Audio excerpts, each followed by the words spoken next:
Welcome back everyone to my weekly series where I introduce you to new games to check out on Roblox. This is episode number 33, so of course that means there are 32 other episodes for you to check out if you are new to the series. Every week I look for the best new games to check out on Roblox, and yep, we got 10 awesome new games for you to check out. Now, if you don't like scary games and you don't like violent games like shooters and such, I try to put those at the end of the video as much as I can. So we're going to start out with the most peaceful and friendly games, going all the way to a little bit more shooters and, you know, jump scare type games. If you like discovering new games on Roblox, a lot of people don't even know this series exists yet. So liking the video and subscribing does get the video out to more people like you. So thanks so much for your support. So the first game we have today is called BlockTales. It is a Paper Mario 64 and Earthbound inspired game, and it's pretty insane, dude. Like, this game has so much content and humor in general. There's some really funny stuff. It's like almost perfect timing because we just had the Roblox Classic event, and it has a lot of that Roblox Classic feel to it. Like, one of the first quests you got to do in this game is you got to go find John I don't know how to say his name, Shadletsky.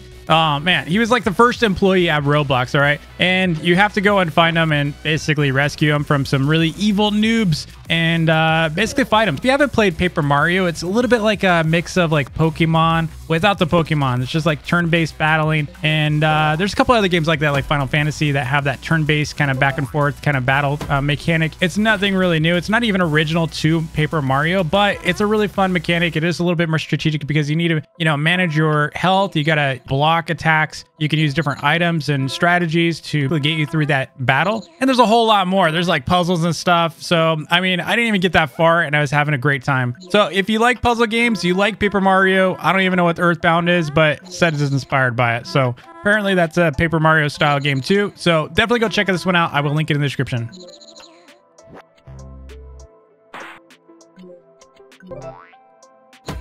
Our next game is called Explode the World, and it is inspired by the game Eat the World. So if you didn't play Eat the World, essentially your character just goes around and munches on the world and gets bigger. And once you reach your max size, you've got to go and sell all the stuff that you ate, and you kind of get like reset for your height and size. This game is pretty much identical to that. The only difference between Eat the World and Explode the World, in Explode the World, you're using rockets to destroy the world and making dents, basically. It's almost identical to the game. Difference is you're blowing stuff up instead of eating stuff. So kind of a cool twist. One thing I liked about Eat the World though, is that you could actually like eat other players if you paid the, you know, for the game pass. I don't know if you can do it in this game, but I know you can nuke.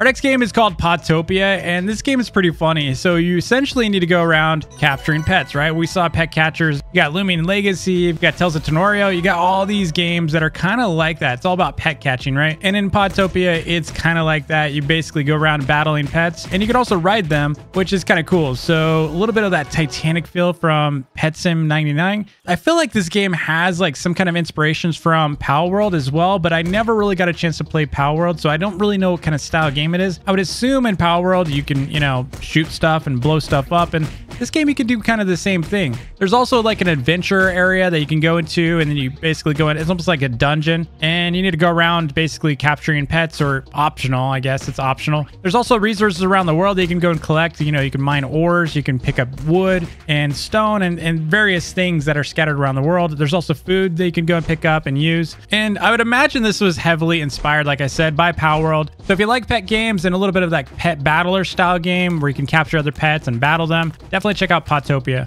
Our next game is called MUFFIN is Salt, and it was inspired by a game called All Out Zombies. A lot of people are saying in the comments that this game's not exactly new, but it's just a rehash or a copy of that game. But I thought it was kind of cool. So there's a couple of games on Roblox that already do this, you know, where it's like essentially you got these enemies that spawn in waves. So it's like a wave survival game. I just posted my last episode had a game that was just like this. This one's a little bit easier. The other one was a little bit harder. But we've seen games like Dummies vs. Noobs, except that one's on a whole different level than this game. This one's pretty basic though. You just have a bunch of NPCs that are running at you. You got to clear them. They all have different abilities. Some are faster than others. There's some bosses that can attack you. So if you like wave survival games, check out Muffin Assault. So this next game is called Scary Sushi, and it is really cool. It kind of reminds me of Rainbow Friends a bit. The Rainbow Friends is obviously all about going around and picking up all the different scavenger items. So you got to find like 10 batteries or whatever you're looking for. This one's a little different. And so instead of that, you essentially have the first phase, which you're supposed to be like applying or interviewing for a chef job.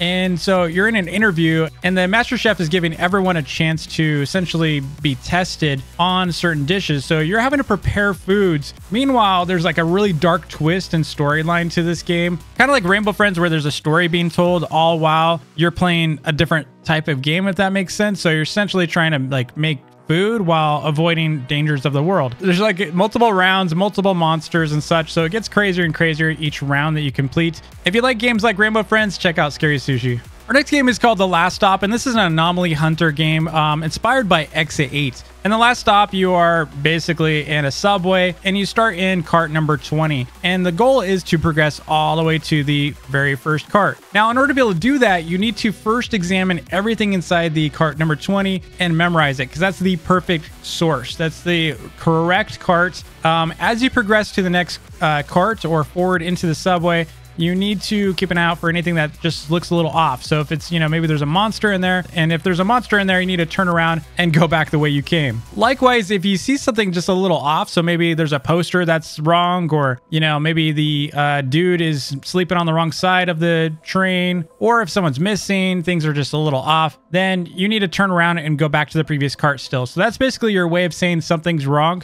I'm going to turn around and go back to the previous cart. If you did that correctly, then you're going to proceed to the next cart. Oddly enough, even though you went back, it's basically you're saying something's wrong, and that's how you continue to progress forward, if that makes sense. So you're, you know, essentially it's like how many times you get things right. So if you think nothing's wrong with the cart that you're in, then you could proceed to the next cart. So you just basically move forward if you think everything's good. If you think something's wrong, go backwards, if that makes sense. Really fun game. Definitely check it out. I liked it a lot. Maybe make some notes and track stuff, because there's no real timer on it. You just need to keep track of everything. Our next game is called Scream Stream, and this is a game inspired by Content Warning, which is a popular game on Steam. In this game, you essentially are a streamer, and the goal is for you to go and take a flashlight, a video camera, and you need to go and basically submerge in this like ship thing, and you go into like what seems to be your nightmares. Once you open the door, you enter a nightmarish world, and the goal is for you to record all the different nightmares or monsters that you see in the world while surviving. So you can actually die in here, so you don't want to take damage. You don't want to have like too close of encounters with the monsters. Most of the monsters that you start out with are pretty simple. They're just going to walk, you know, slowly towards you. But what you want to do is you want to record with the camera as much as you can, and then you want to bring that back to your ship, go back up, and then you're going to take your camera, you're going to put it inside the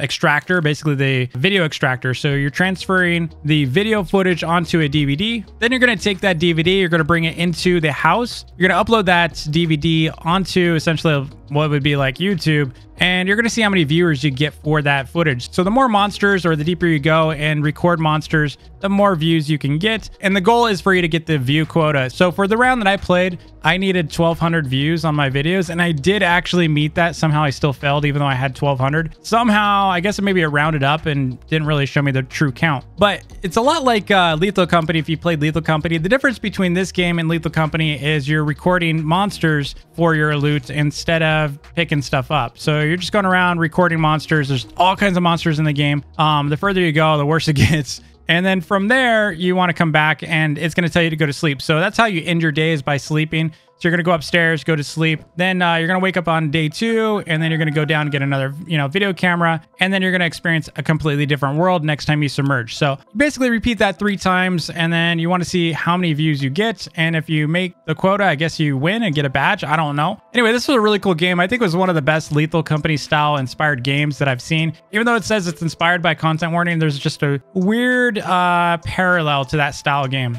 Now, this next game has to be the most impressive game I've played in some time now, dude. Probably the most impressive game out of this entire list by miles, And it is called Dread Camp. Dread Camp is a beautifully crafted horror game. It's kind of like a story where you need to go into this really crazy looking hotel, and it kind of gives me like Doors vibes with a little bit of Luigi's Mansion. And the graphics on this game are unreal. Like, kudos to them. I have to make a dedicated video on this game just because it's so good. But the description says, welcome to Dread Camp, the scariest horror game on Roblox. Survive the aftermath of an expedition turned nightmare. Will you manage to keep your sanity intact? Now, there are a lot of puzzles in this game.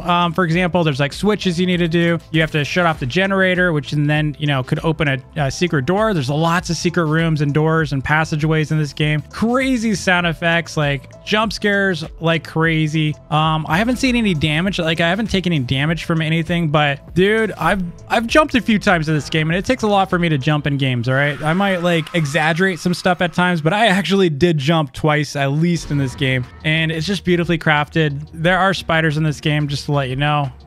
If you're scared of spiders, maybe don't play this one. But Dread Camp, highly recommend. Definitely gonna dedicate a video on this one at some point this week. Check it out. Our next game is called Shoot on Sight, and this is a really cool game. So it's essentially a hide and seek combat game. How this game works is you have two teams. One player is the culprit, and the others are going to be the police officers, or I want to call them a hunter, but they're just police officers. Now, this game is just really cool. How do I describe this? The best way to describe it is the culprit has a head start to set up a bunch of traps inside of the woods and like outdoors, okay? You can run on top of trees, you can hide, you can crawl, you can do all kinds of weird things, and you get more and more powerful the longer you survive, apparently. Your job as the culprit is to eliminate the other team, and of course, as the police, you need to go and eliminate the culprit. So it's basically 1v5 or something like that, or 1v4, I'm not really sure, but this game's really cool. The graphics are beautiful, the animations are great, the voiceovers are great, the weapons are cool, the traps are cool. Everything about this game screams quality. One of the best games I've seen in a while, besides maybe Dread Camp. Okay, that was a scary game, but still, like, dude, it was beautiful. But this game's really cool too. Like, I really like this game. It's probably one of the most underrated games on Roblox right now as a PvP or match-based game. And so as police officers, you need to go in and basically eliminate, keep guard. You got flashlight, you get different weapons you can get. There's different upgrades you can also get. There's also different like weather effects. So each round's a little different. There might be fog one time. There might be nighttime. The first round, I got the culprit. The next round, I completely got worked. So definitely check out Shoot on Sight. It's really unique. It's kind of like hide and seek without being hide and seek. And finally, our most violent game out of all of them is a game called Pizza Game. And this game is not for everyone. It's pretty bloody. I feel like the rating probably for this game should be a little higher than it is. But it is a really cool looking game. It's kind of like a pixel style retro game. Feels a little bit of like the Wolf 3D Doom kind of style to it. A little bit of that Undertale, just that pixel style, you know, retro kind of gaming feel to it. And the idea for this game is it's basically a shooter. It has nothing to do with pizza, okay? I don't know, maybe there is some underlying pizza thing, but I jumped straight in and I was just shooting zombies. So it's a zombie shooter. And it has a really cool, unique style. It feels good. It's like basically just one shot for the zombies, real easy to kill them. There's also like these mechanics where you can get upgrades and perks. There's all kinds of stuff. You can get extra souls. So, you know, if you die, I think if you run out all your souls, then you have to start over or something. I'm not really sure if it's like a, you know, roguelike style shooter. You have to basically clear the waves and then get to the end to the teleport to in the level. Really cool game. Definitely worth checking out. If you're looking for something you just jump into, start shooting and enjoying it, this is definitely that game. It's very, very fast paced. It's fun. Anyway, thanks again for everyone for recommending all the games this week. Found a lot of great games through all your recommendations. Let me know which game was your favorite in the comments below. And as always, if you have new recommendations, you can suggest new games on my Discord at discord.gg/dvplays. I have a new games forum in there. You can just submit the game ID and game